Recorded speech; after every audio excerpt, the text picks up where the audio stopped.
History happened everywhere. A random place, a random time, and a topic pulled from the hat. The challenge: find the fascinating, uncover the unexpected, and share the stories. You're listening to...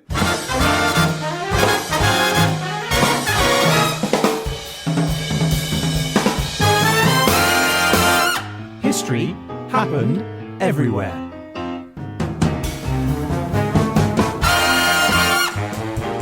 Hello, my name is Pete Goddard and I'm here in the HHE studio as ever with the tequila to my salt and lemon. It's Mr. Ryan Weir. Hello, Peter. I gave you the tequila this time round. Yeah, I love that. I thought you were the big value item. I'm not the bitter fruit. That's right, because you're bringing the goods this week, Ryan. Yeah. Last time, the Derzolation gave us sleep in Mexico during the Middle Ages. It sure did. So I want to know, is this going to be a dream of an episode or have you been caught napping? I see what you've done there. I did there. Yeah, it's very good. Well, look, Peter, in this episode, we are going to be delving into the secrets of slumber in the Mesoamerican world. We're going to be uncovering the practices and beliefs of the Aztec, the Mayan, and other indigenous peoples. From the sleep mats of snooze to the stinky god of nightmares, from the drug-peddling priests of Tenochtitlan to the spook-infested underworld of Mictlan. We're going under the covers of the mystical world of sleep in the land of the Aztec eagle and the Mayan jaguar. Welcome to the land of dreams. Welcome to Mexico.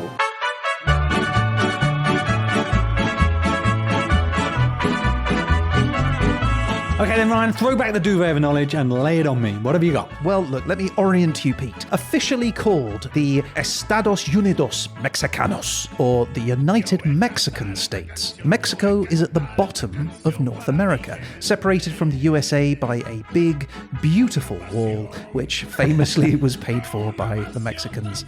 Head south or west, and you're going to get wet because you're now in the Pacific Ocean. In the very bottom of the country, you're going to find borders with Guatemala and Belize, and if you fancy another swim, you can plop into the Caribbean or the Gulf of Mexico. All right, sounds appealing already. Yeah, it's the 13th largest country in the world at approximately 2 million square kilometers. That's about 76,000 square miles, which makes Mexico 3.5 times larger than France. Wow, I had no idea it was so big. It is a voluminous space, and within it you will find a lot of people, and that's because Mexico is the 10th most populous country in the world. Mexico is comprised, like America, of states. There are 31 of them, and Mexico City is their capital city. Travel to northern Mexico, and you're going to want to take suntan lotion and a bottle of water with you because it is home to the Chihuahuan Desert, which is roughly 80% the size of France. Wow, that's a big old desert. It's a big old desert, don't get lost there. Big water bottle. Yeah, indeed. In the south, take a raincoat and a camera with you because that's where you're going to find Selva Lacandona, a dense rainforest full of things that fly, run, creep, and crawl. Animals such as jaguars, tapirs, monkeys, toucans, parrots, snakes, and some of those brightly coloured little frogs which look cute but whose venom will kill you within a minute. Ah, those ones you can lick and get high. Don't do that. You don't know which one you'll get. Yeah, okay. Frog licking off the agenda. Frog roulette.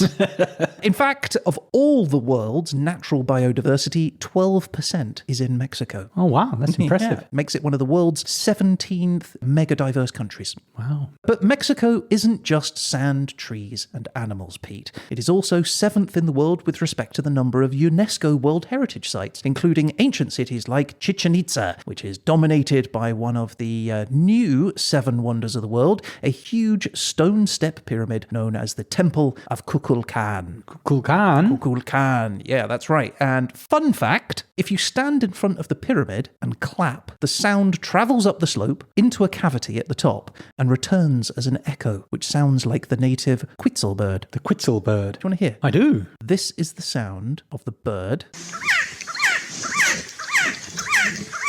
Okay, Yep, got that. so that's the sound of the bird. Yep. This is the sound of the clap.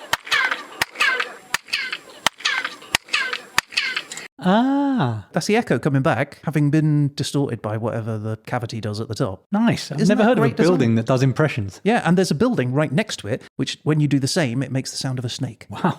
Yeah, it's really cool. Anyway, all of this, Pete, might explain why Mexico is the 6th most visited country in the world. Spanish is the language, Catholicism the religion, and the national animal is the golden eagle. The flag has 3 vertical stripes of green, white, and red. And in the very centre of the flag is the national coat of arms. It's an eagle sitting on a cactus devouring a serpent. It's always struck me as one of those elaborate flags. As a British person, someone says draw the flag, I can knock out a Union Jack pretty easily. Mm-hmm. But if someone said draw the Mexican flag, my eagle drawing ability is really not up to it, I'm afraid. Anything with an actual creature or something on it is very much doomed. Trickier to do. In 1853, a talented young poet called Francisco González Bocanegra was locked into his bedroom by his fiancée, who refused to let him out until he'd finished writing an entry for the national anthem competition. Eventually he wrote it, so she let him out, and his anthem won, and the rest is history. And it sounds a little like this. Oh, upbeat. Oh yeah. Martial. I can only imagine the lyrics relate to freedom in some way, and everyone thinks, yes, freedom of the country, but actually the guy was, I just want to be let out of this bedroom. Yeah, most of the lyrics are, I hate my girlfriend, let me out. Oh, nice shift of tone. I love it. Yeah, this is good. Mexico facts! Fact me. Mexico City, it's only sinking. No. Yeah, for sure. The area where Mexico City is located today was originally a lake called Lago de Texcoco. And back in the day, the lake was drained and the city was built on top. But as time has passed and the city has continued to grow, the underground clay is compressing. And it's compressing at a rate of 50 centimetres, that's 20 inches, every year. Wow, that's... You can almost watch that, can't you? You really can, yeah. And this isn't something that can be stopped either. So the city will just continue to keep sinking. And it's now at a stage where its status as the 7th highest city in the world is now being questioned. So she's literally going to slide down the table. Oh my lord. Yeah. Pete, what's the best thing about TV? Oh, definitely watching it cuddled up under a blanket with a cocoa. In colour, that's right.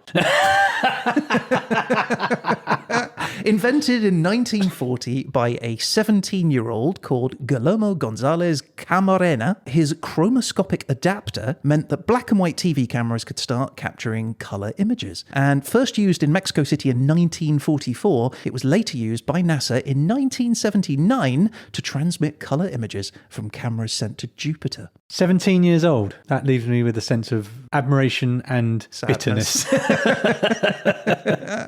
What were you doing at 17, Pete? Very little that was picked up by NASA.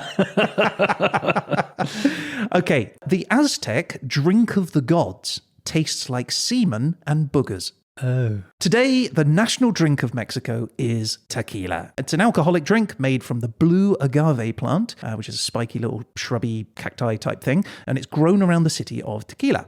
Simple to make, you take the plant, you extract its juice, you distill it. But the origins of tequila come from another drink, created just before our time period, sometime around 250 CE. Made as a ceremonial wine, the drink was called pulque, and it's made by fermenting rather than distilling the sap of the agave plant. Now, distilling creates a sort of clear liquid, whereas fermentation creates a white, frothy, gooey, and yeasty drink, which is most charitably described as a love child between beer, yogurt, and juice, the taste of which is less charmingly described as a sensation somewhere between snot and semen. Beer, juice, and milk together at last. I've lost count of the number of times I've had my pint and thought, dash of milk could go wonders here.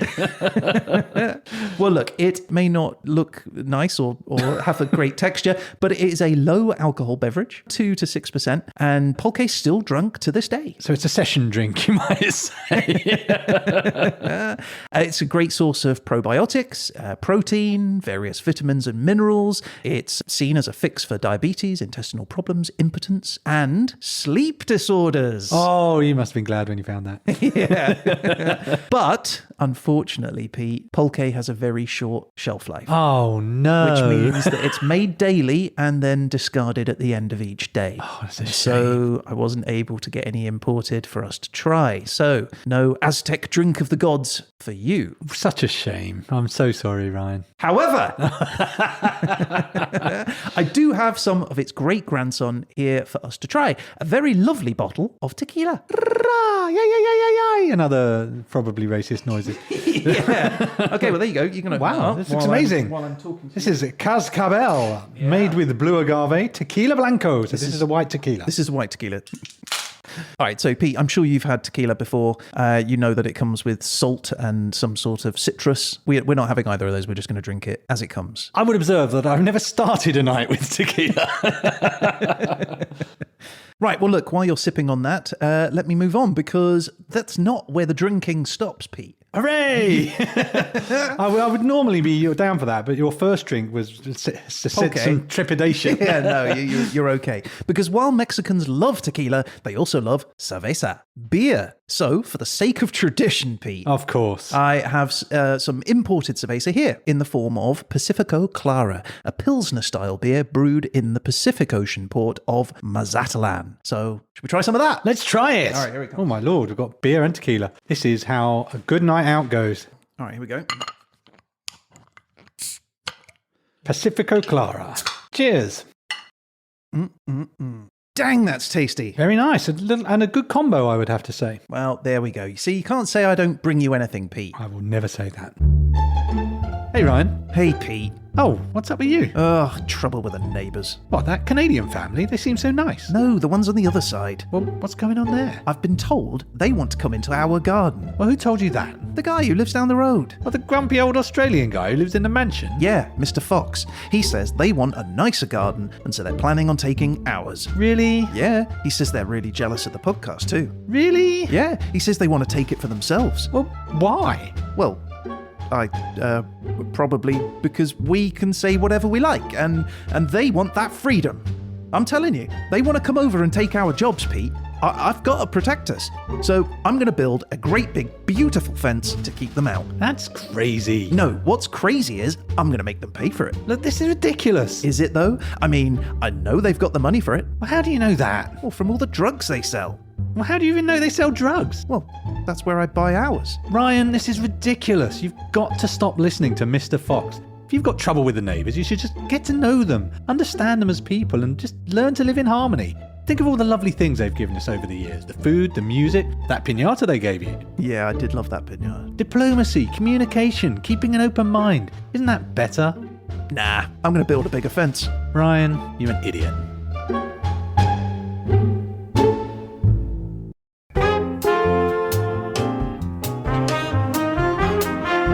Right, we've got a taste of Mexico, Pete, but let's start our journey into the past. 65 million years ago, right? We're really going to the beginning. Yeah, me and you, we're standing in the area that will one day become Mexico, and we both look up into the sky and see directly above us, streaking through the atmosphere, a rock the size of New York City. It's travelling at 72,000 kilometres per hour, 45,000 miles per hour, roughly 7 times faster than even the most modern fighter jets. And in the blink of an eye, exactly where we're standing, it hits the surface with 7,000 times the power of all the atomic weapons available today combined.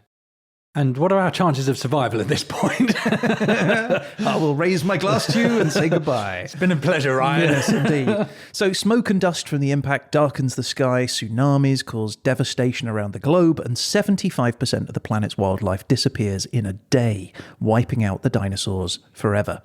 Time slowly passes, the Earth recovers, until eventually we get to around 20,000 years ago, and where once there was devastation, we are now standing in a lush forest. And through the foliage comes... Early man. Early man. That's exactly right. And it's the usual story. He's living off the land, he's hunting, he's gathering, he's chiseling stone tools. But time goes by, and he starts to grasp the foundations of agriculture. Villages with distinct hierarchies develop, societies which have chiefs at the top, workers at the bottom. Civilization is booming. One of these civilizations, the most notable for the period, is the Olmec, an empire with a complex society that rules for about 1,000 years from 1400 BCE. They're carving massive 10 feet, 3 meter tall stone sculptures of human heads. They're sacrificing humans to their gods. They develop a complex writing system. And what's more, the Olmec have such a strong influence over the area that their culture becomes absorbed by other societies. And when they mysteriously vanish around 400 BCE, BCE, the Olmec influence across the region sees a number of similarly advanced populations spring up. No more less than in Teotihuacan, which at that time was one of the largest cities in the world, with a population of around 200,000 people. That's so many people that if they all stood in one line, it would stretch 400 kilometers or 250 miles. That's New York to Baltimore or London to Paris. It's a big queue. And these people aren't slouches either, right? They've built huge stone pyramids. They laced Teotihuacan with an interconnected web of roads and highways. They establish a variety of bustling marketplaces, suburbs, and neighborhoods, and there's places for them to work, play, and study. In short, it is a thriving metropolis. But we can't linger here, Pete, as lovely as it is, because only a few hundred years pass and Teotihuacan starts to collapse. The city is abandoned and the population disperses across the country to join other rival cultures. Now, in the 7th century, we meet a new powerhouse group, and they are called the Maya, and they are impressive, Pete. They build on the old Olmec knowledge by introducing an advanced form of writing, mathematics, astronomy, and architecture. And for 300 years, the Mayans are the dominant society, until, inevitably, for equally mysterious reasons, they also start to decline too. Now, this exit paves the way for the Toltec, a culture with a strong and brutal military that controls a vast empire for hundreds of years, until the 14th century, in fact, when their empire crumbles too. And so the Toltecs leave a vacuum of power, which is greedily filled by the Aztecs, another powerful group who take control and absolutely flourish, expanding their empire across the landscape and building themselves a huge capital city called Tenochtitlan. Now, this is the beating heart of the Aztec Empire, and it's here in the grandeur of the city that we witness a complex and sophisticated culture built around government and religion. But let's not get too comfortable here, Pete, because 200 years passes quickly, and as the 16th century rolls around, before you can say, "No te acomodados demasiado," here come the Europeans, with Spanish conquistador Hernán Cortés leading the charge. Cortés and his Spanish army bring superior weapons, military tactics, and alien diseases, all of which they leverage to quickly defeat their enemy. A defeat which saw 200,000 Aztecs die in the Battle of Tenochtitlan alone, and a total which is estimated to be in the region of 20 million people. That is some genocide right there. And so, the Spanish establish a colony, and they introduce a whole bunch of changes to the surviving Aztec lives through the destruction of written work and religious artifacts. But, Pete, it's not all bad, because they balance that out with the introduction of Catholicism and a brutal feudal government. Oh, yay! Yeah. Unsurprisingly, this all goes some way towards making the Spanish incredibly unpopular. And by the 18th and 19th centuries, a series of wars and revolutions spring up which lead ultimately to 1821, and that is when the country gains its independence.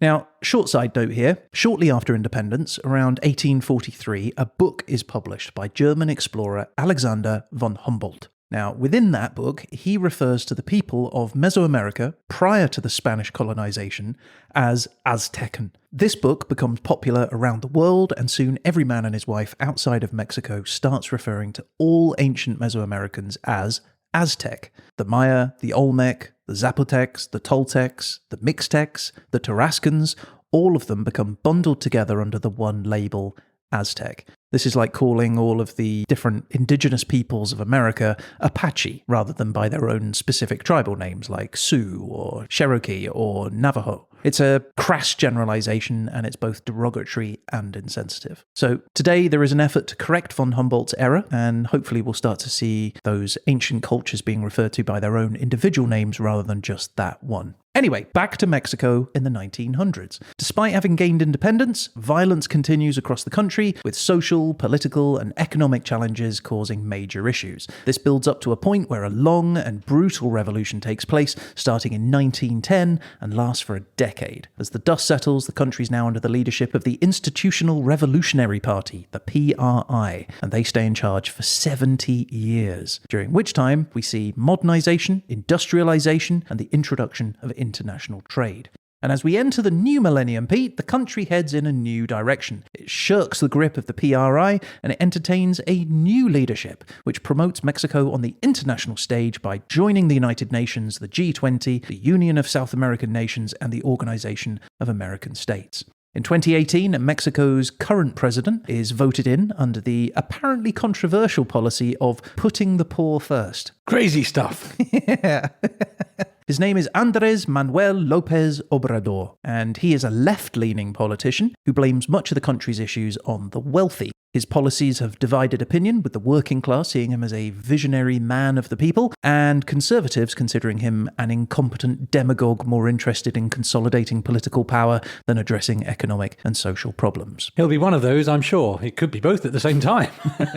And so that leaves us here in the second decade of the 21st century with a Mexico which still faces a range of political, economic, and social challenges, but which has a rich culture, diverse population, and a growing economy. It appears, Pete, that Mexico has a bright future ahead, and I, for one, wish them all the best. I have every faith in them in the future. And so that concludes our tour of Tenochtitlan, a thriving city of people and culture. Do you have any questions, Senor Cortez? Yes, I was wondering about trade. Oh, I see. Well, I mean, we'd be delighted to trade with the Spanish. What sort of exchange did you have in mind? Well, do you have any gold? Gold? Why, yes, we do have gold, but perhaps we can offer you something of far greater value. For example, we can teach you our numbering system, including the concept of zero, enabling advanced mathematics. Yes, but to confirm, you do have gold. Yeah, but we also have developed calendars with which we can mark the passage of time with remarkable accuracy for many years into the future. Surely that's something which would benefit the growth of the Spanish Empire. Yeah, but I really do like gold. Yeah, but our engineers and inventors have mastered great buildings, and our farms thrive thanks to our expertise in agriculture, something which we would be glad to share with you. Well, that's all very well, but it doesn't sound very goldy. But don't you want... Gold, please. I mean, but what about... Gold! Fine. We could give you a bit of gold, yes. Or all of it? A bit of gold, yeah. But what can you give us in return? Well, and you're going to like this. In exchange for gold, we've got Catholicism. Oh, well, what's that? It's a religion. But we have a religion, a rich and vibrant set of beliefs based around many gods. Well, that's what we're offering. I just don't think we could make much use of it. Well, I suppose if that's not good enough, we do have guns. Lots and lots of guns. Oh, well, okay. Yeah, we could probably use some guns to replace our weaponry. No, I don't think you quite understand. We have guns. Ah, and how much gold would you like exactly? I would say all of it. Righto.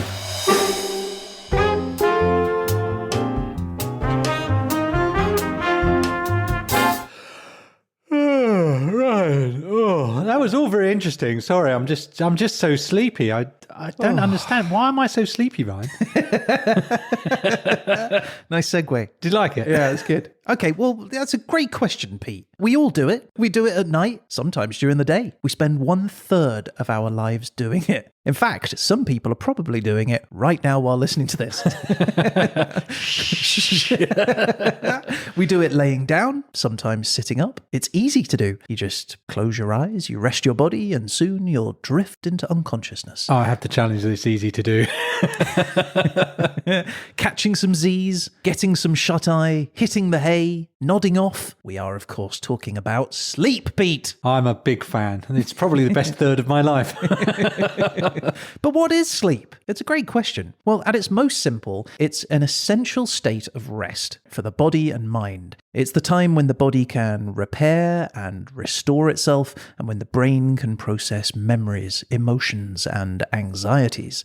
If we don't get enough sleep, or not good enough sleep, we can experience a variety of really bad effects on our physical and mental health. Fatigue, irritability, difficulty concentrating, an increased risk of accidents, obesity, diabetes, cardiovascular disease, depression, difficulty with memory, inability to retain information, even an increased risk of premature death. Basically, it's super important stuff. So how does it work? Well, as the sky gets darker, our body's internal clock gets triggered, and messages are sent through the nervous system to a small gland in our brains called the pineal gland. Now, this gland releases a chemical called melatonin, and that chemical is designed to make us feel sleepy. And when that happens, we have basically entered the first of several stages of sleep.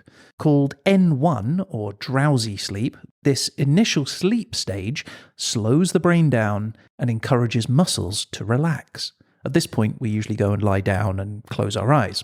This triggers the next stage, N2, or light sleep, where brain waves slow down and become more regular. This puts us into a deeper stage of sleep, called N3, or deep sleep.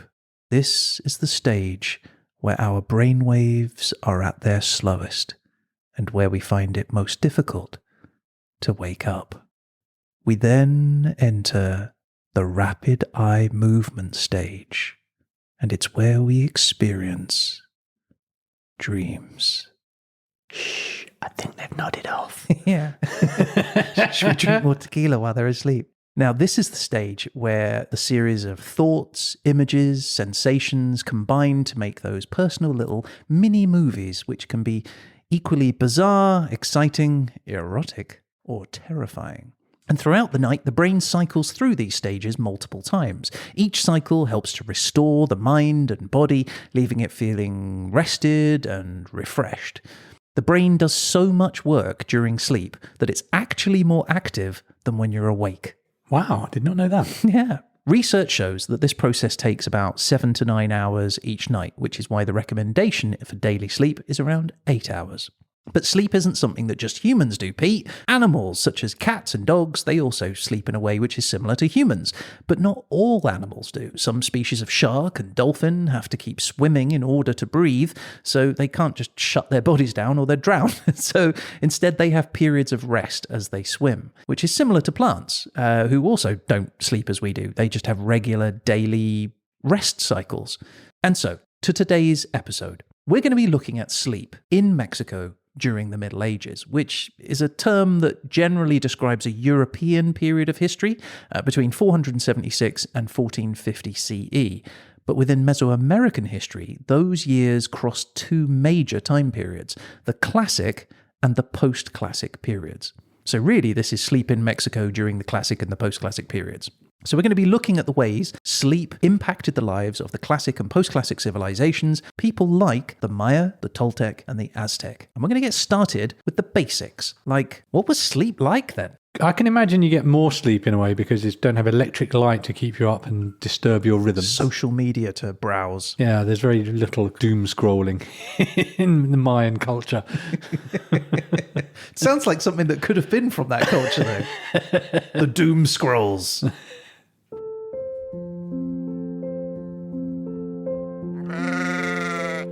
One, two, three,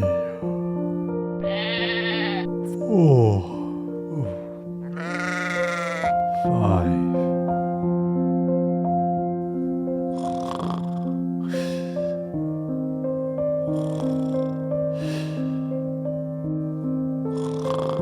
What do we do now? Hang around, I suppose. Shh. You'll wake him up.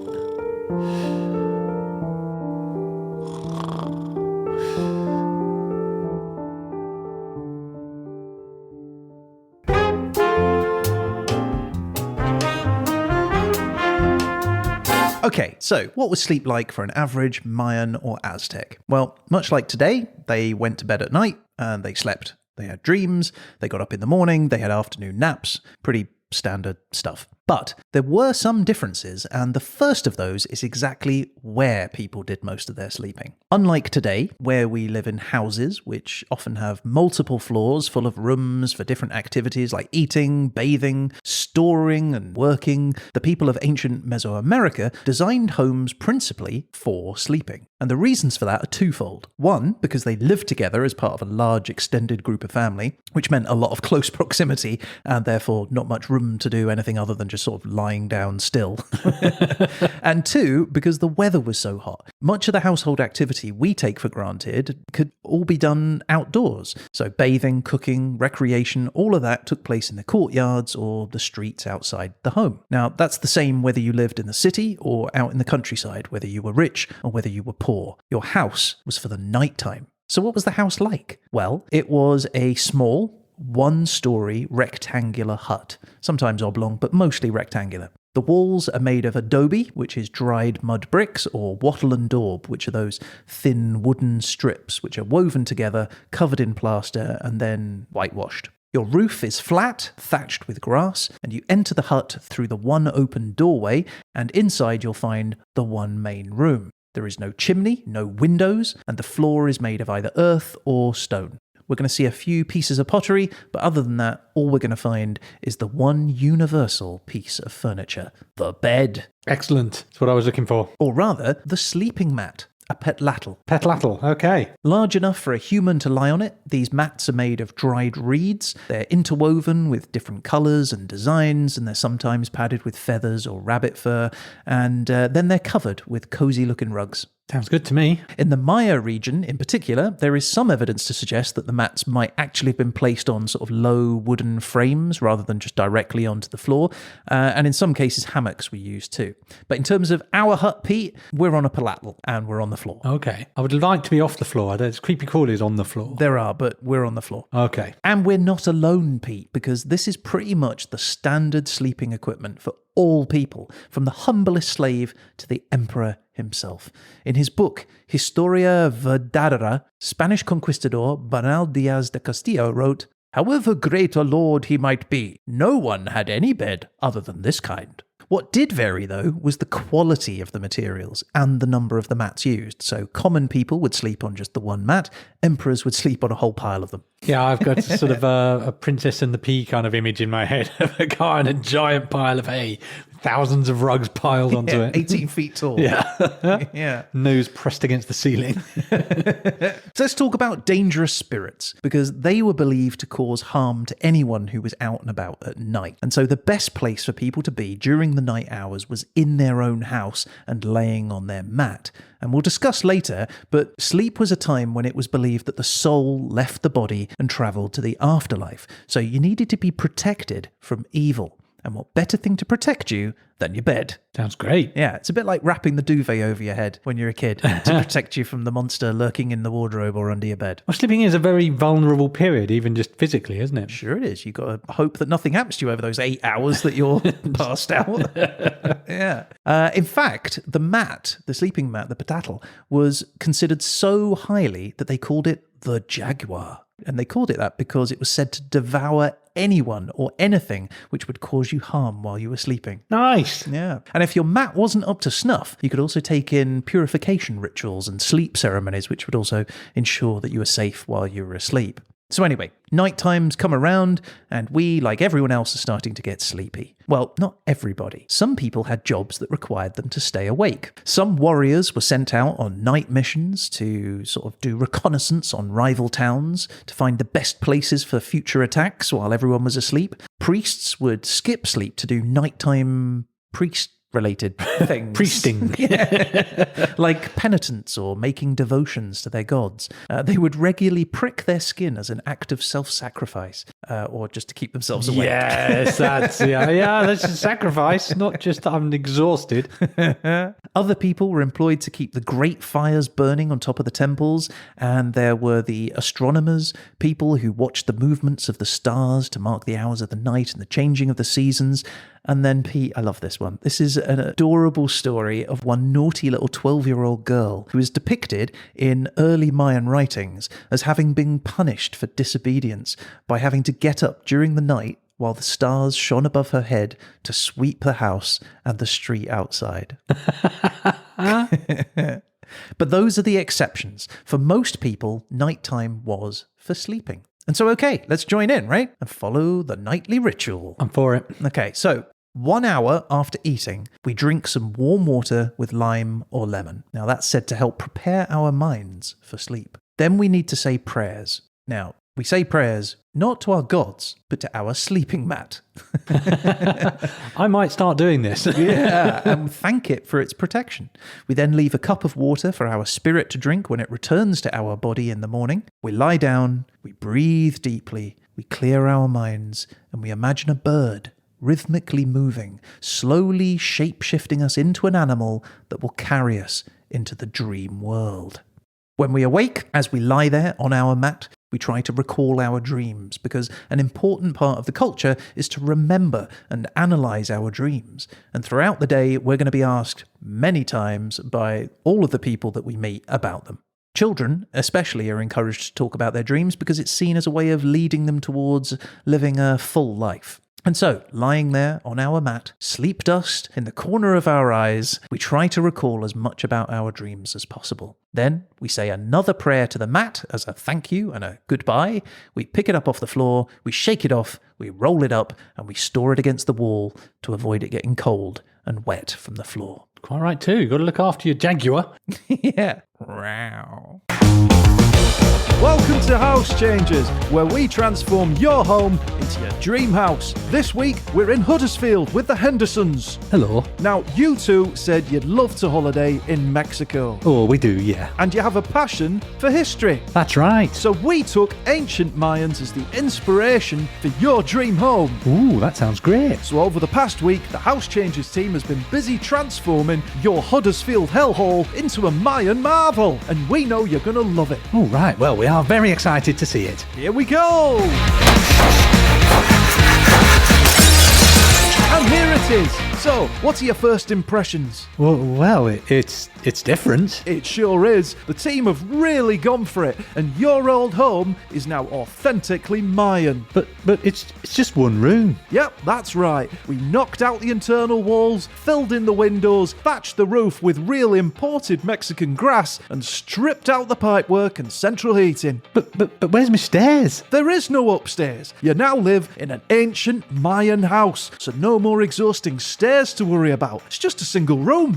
What about my front door? That's gone too. Like a Mayan, you have direct access to the great outdoors. But my neighbours will see in. And they'll see that we've removed all of the floorboards and replaced it with an authentic Mayan dirt floor. And where's all my furniture gone? It's gone! We got rid of all your belongings, so you can live just like the Mayans. Except, of course, for your bed. Oh, thank goodness for that. Yep, over here, rolled up against the wall, is your bed, ready for a good night's sleep. Well, that's just a mat. Not just a mat, an authentic Mayan sleeping mat. Right. So what do you think? Well, I suppose it's very roomy. It is roomy. It's a room. It is, isn't it? One room and a mat on the dirt. I knew you'd love it. Now, after the break, we'll be heading to Bolton to meet the Browns, who love all things French. So the House Changers team have transformed their boring Bolton bungalow to a plush Parisian palace. Wait, what? They get a palace? Oh, I knew we shouldn't have said Mexico. This is all your fault, Anne.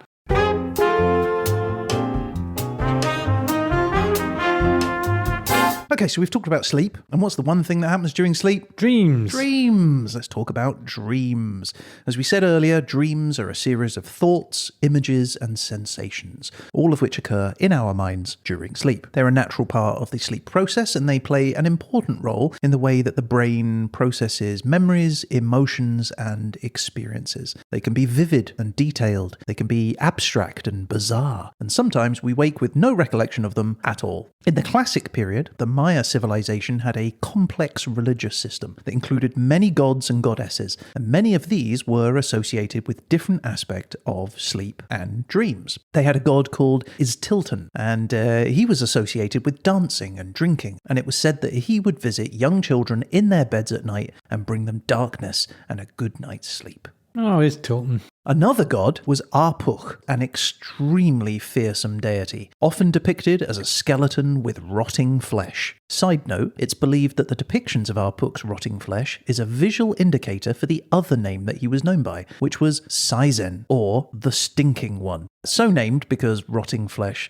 obviously smells bad. Also, the word size in Mayan means fart. You teach me all the important words, Ryan. Arpuch, or Saizen, was a super malevolent god who brought harm and suffering wherever he went. He was the god of death, disease, decay, bad luck, war, and nightmares. According to one Mayan myth, when a person dies, Seizen burns their soul, and when their soul complains, Seizen douses them in cold water until they complain even more, at which point he uses his anus to burn the soul until it disintegrates into nothing. That is a bleak ending. Yeah. So you might think that the Maya would try to keep clear of our book, right? You'd think, yes. Yeah. But because he had the ability to influence their dreams, they actually would try and invoke him and beg protection from his nightmares. That being said, if they weren't able to convince him, they would have given thanks to him for a nightmare anyway, because as we said before, even bad dreams were seen as an important warning sign for things to come. Because throughout our period, and even today, good dreams and bad dreams were all considered to be godly messages of advice, predictions of a future that you should ignore at your peril. And so, with dreams playing such a significant importance, the ancient Mesoamericans sought out experts who could decode these supernatural messages. Expert diviners and soothsayers would offer their services to interpret dreams and give advice on the omens they foretold. But as we've all experienced, dreams can be like grains of sand falling through your fingertips. What once was a vivid and clear memory moments after sleep can disappear from us just seconds later. For a Mayan or a Toltec, this could be like having the numbers to the lottery and losing the ticket. So, as a means to help make dreams more memorable for people, priests and sorcerers would sometimes recommend a mystical herb called Kalea zakatatichi. All right. Yeah. Known as the dream herb, Kalea is used as an aid to help you sleep. It's supposed to give you a relaxing feeling and make falling asleep more easy. More impressively, though, it's said that Kalea can help you have crystal clear dreams. Dreams with a narrative structure rather than the abrupt changes or endings that, we might normally otherwise have. Dreams that you can control. And when you wake up, it'll help you remember those dreams for much longer than you normally would. This sounds awesome. Yeah, it doesn't get you high or give you hallucinations. It just helps your dreams be more coherent and memorable. It's not clear how Kalea works, though, but some modern research has shown that it does help reduce inflammation around the brain, which might cause shallow sleep patterns to lengthen and increase the opportunity for memory recall. In ancient Mesoamerica, Kalea would normally be smoked, but today there are a range of ways people consume it, from tea to pills and tincture. That's right, Pete. It's still taken by people today. That sounds great. I'm in. Considered safe, it's legal to purchase in the UK and in America, but it's important to note that Kalea hasn't been heavily researched, so it's difficult to know exactly what side effects it may have. It's not FDA approved. There is some credible evidence that seems to suggest it might be actually nephrotic, which means that it could cause kidney damage. Oh, and if you're a female, it might mess with your menstrual cycle, and you absolutely shouldn't take it if you're pregnant. But with that warning in mind, I thought we should try it. Oh, yeah, sign me up. Yeah, now, last week, Pete, I sent you a dream journal. Yes, you did. Basically a glorified notepad, and basically I asked you to write down your dream experiences every morning, right? Yes, correct. So for the past 7 days, you and I have both been writing down our dream experiences. What do we remember? What was the quality of it? How vivid it was? Whether it was spooky, scary, whatever. Now, as an experiment, I bought us some Kalea in the form of tincture and tea leaves to use over the next 7 days and see what effect it gives. And then we can report back on what we find in the verdict. So here you go. Here's your bottle. Thank you very much. Yeah, that's pretty good. Now, small warning, Kalea is famous for being unbelievably bitter. So don't expect a pleasant run over the next 7 days. Okay. Right, the tincture is usually taken by placing a few drops under the tongue to allow it for quick absorption into the bloodstream. But the other advice I've seen is also to take 40 drops. It's a lot of drops. It's a lot of drops, yeah. In general, the advice is that the stronger the dose you take, the more evident the effects. So I leave it up to you to use as you feel comfortable. Perhaps you could make a note of that in your journal, and we can do a test to see. See how bold. I took 500 drops. Drank the bottle. Yeah. I'd like to just try one drop now. One drop now, okay. And then just to sort of describe the taste for our listeners. Okay, so it's in a little sort of dropper bottle. Yeah, that's a lot. It's kind of a brown liquid. I'm not going to squirt it. Okay, good. Okay, how's that taste? Oh my lord! Yeah, that is really bitter. Yeah, I had tried that before, but yeah, I just wanted to see your reaction. Oh yeah, that's quite terrible. Oh, that is bad. So 40 drops of that every night. Yeah. for the next 7 days. Oh, that's nasty. Yeah. Oh, my Lord. That means it's got to be good for you. Clearly. Oh. Yeah. Oh, that is foul. Just think of all those dreams you can control. Oh, that's bad. Soothsayer, I seek your counsel. I am greatly disturbed by the horrors that have visited my dreams. I fear it portends doom. Well, we'll see about that, for I am the diviner of dreams, servant of Sizen, here to interpret the visions he has brought you in the night. Well, last night I dreamed of many great wooden boats, filling the horizon with huge white sails in a blood-red sky, slicing through the water towards our city. Ah, but a boat floats upon the water. This signifies our floating above the vagaries of life. This is a very good omen, my child. Right, but the thing is, these boats, they were full of strange men in exotic garb. There was bloodlust in their eyes, and they were chanting, "We want your gold. We want your gold." Oh, interesting. Well, to dream of gold is to dream of prosperity and good fortune. The gods have destined great wealth in the future for you, my child. Oh, okay, but these strangers, they fell upon our city, hacking and slashing until the streets ran red with blood. They carried strange sticks which made a noise like sudden thunder, causing our people to fall dead. Oh, worry not, my child. In our dreams, death is simply a symbol of change. Life is all about change. Perhaps you're going to find a new job soon. I fear a terrible threat is approaching our city. No, it'll be fine. Really? Yes. It all sounds absolutely fine. Nothing to worry about at all. If you say so. I do. Next!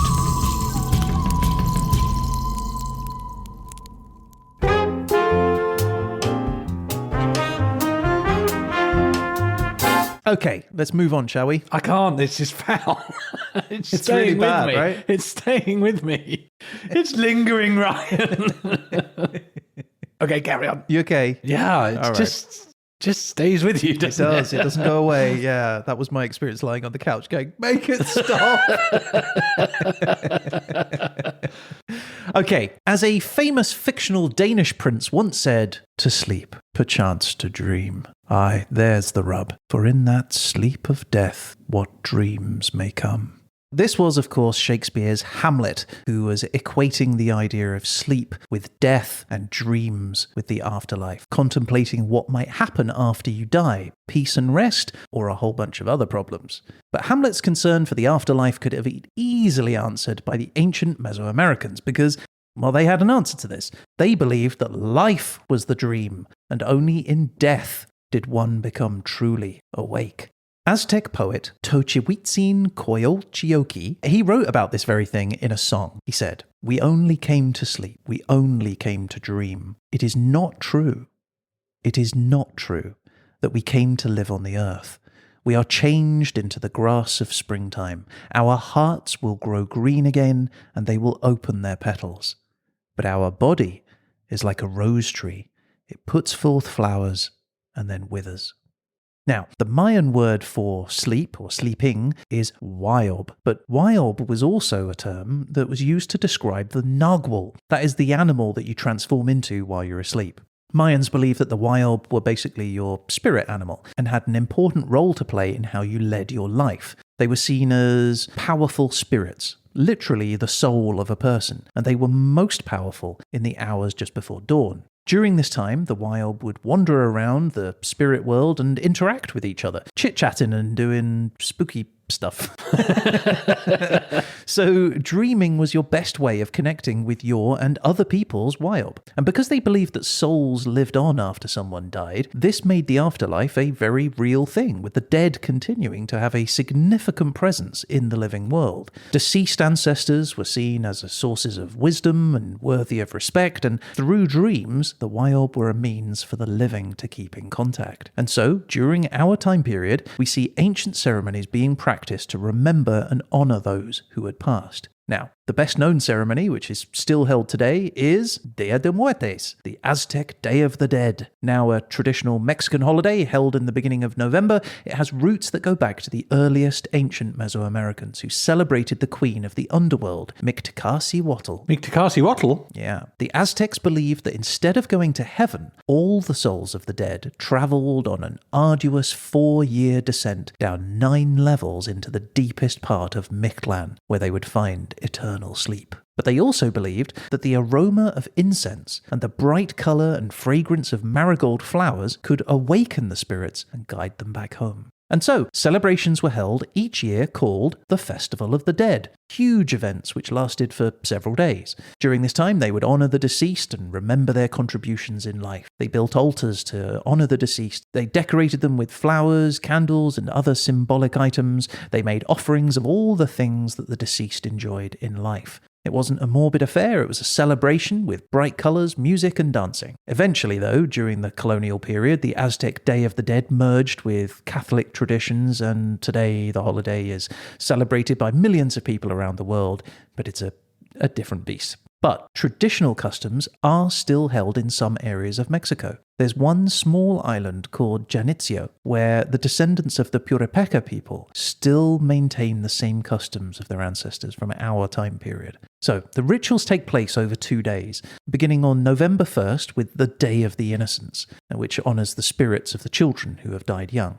At the start of the day, the fathers watch from outside the graveyard as the mothers and the siblings go into the cemetery and prepare an altar with flowers, wooden toys, and sweets, where they then hold a wake.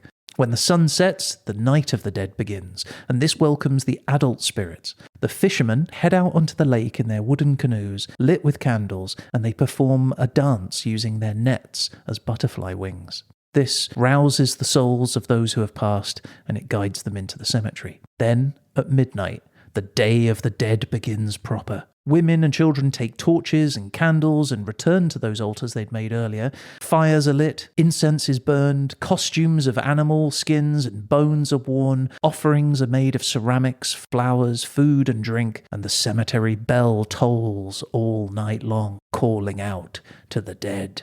It's said that as the wind picks up, so the spirits are awoken and blown back to earth. There, the women and the children chant and pray for their relatives, while the men wait outside the cemetery until dawn, when the vigil ends, and the souls return to Mictlan to return to eternal sleep. I like the idea of consulting with the ancestors every now and then. Get myself a bunch of marigolds and down the local cemetery, see what happens. See how it goes. You let me know. I'm not going to join you on that one.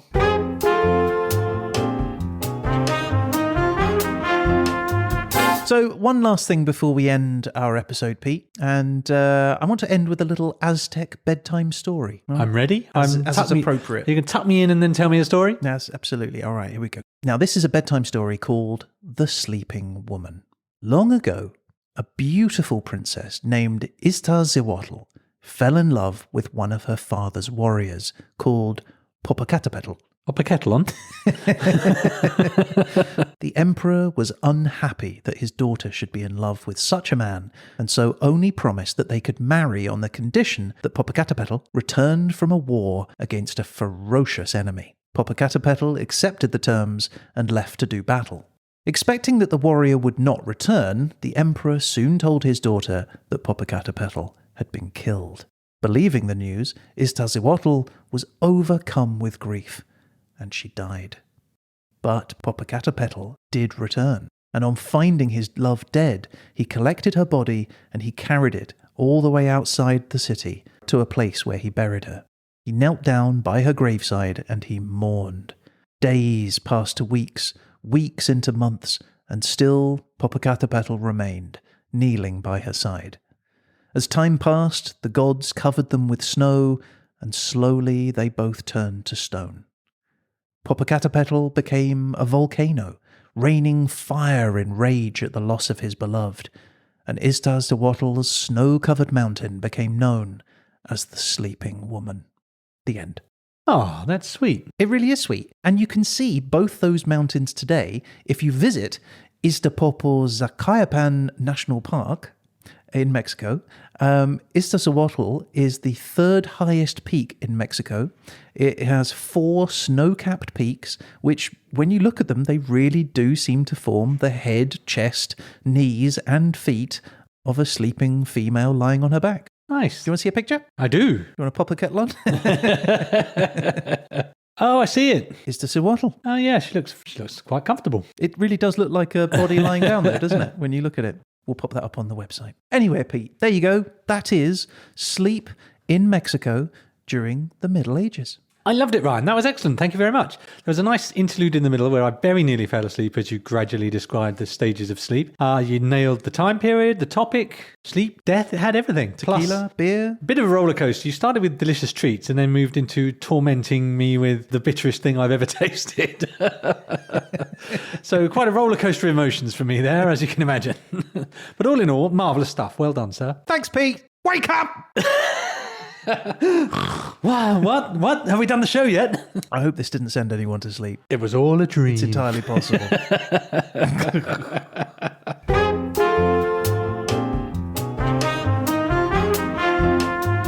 So Ryan, that was marvellous stuff. Thoroughly enjoyed it. Sleep, Mexico, Middle Ages, or indeed the classic and post-classic periods. Thank you. Brilliant stuff. But now we must look to the future.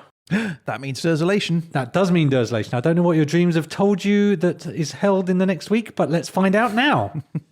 Well, it's your episode, isn't it? It is. Oh, well, let's find out. Okay, here we go. Let's push the button. Okay, Peter, your place is... Syria. Syria. Syria. It's serious business. Okay, and your time period is... Okay, it's 550 to 330 BCE, which might not sound great, but that's the Persian Empire. Oh, that's the very, very much in the neighbourhood, isn't it? So you would think that that's got to be there, right? Surely. All right. And you're going to need a topic then, aren't you? It's going to be basketball or something. Chariots. Okay, here we go. And your topic is... The extra mile. Ooh. The extra mile. The extra mile. I could do something with that, probably, I hope, maybe. Well, good luck, Peter. It is the extra mile in Syria during the Persian Empire, 550 to 330 BCE. I look forward to bringing you some stories.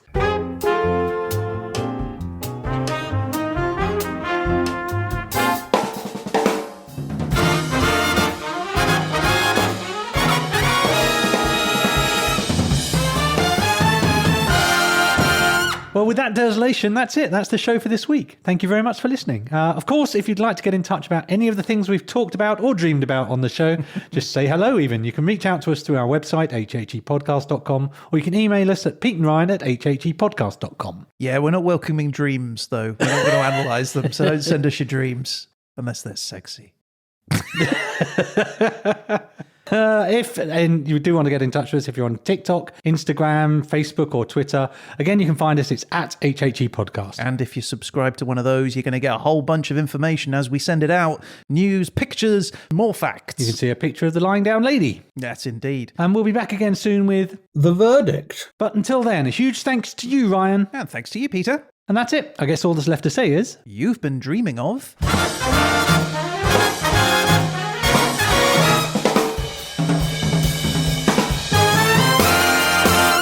History happened everywhere.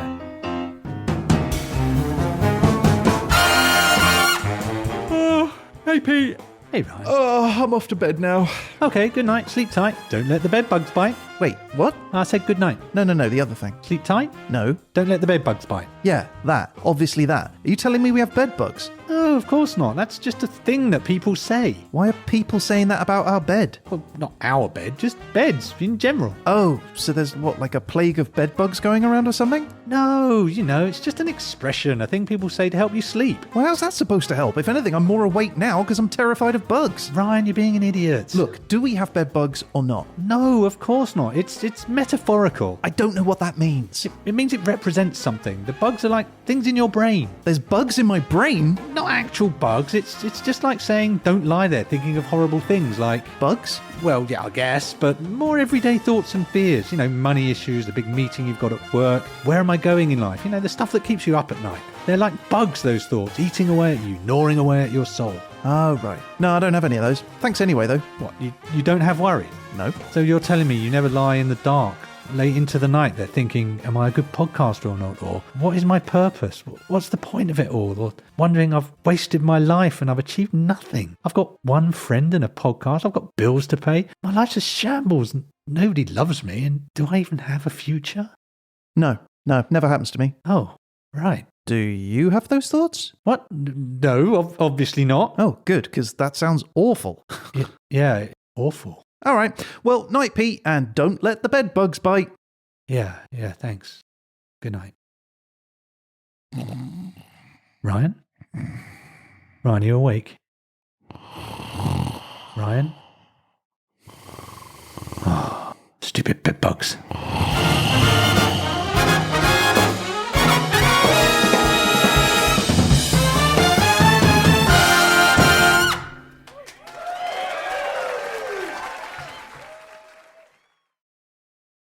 Hey!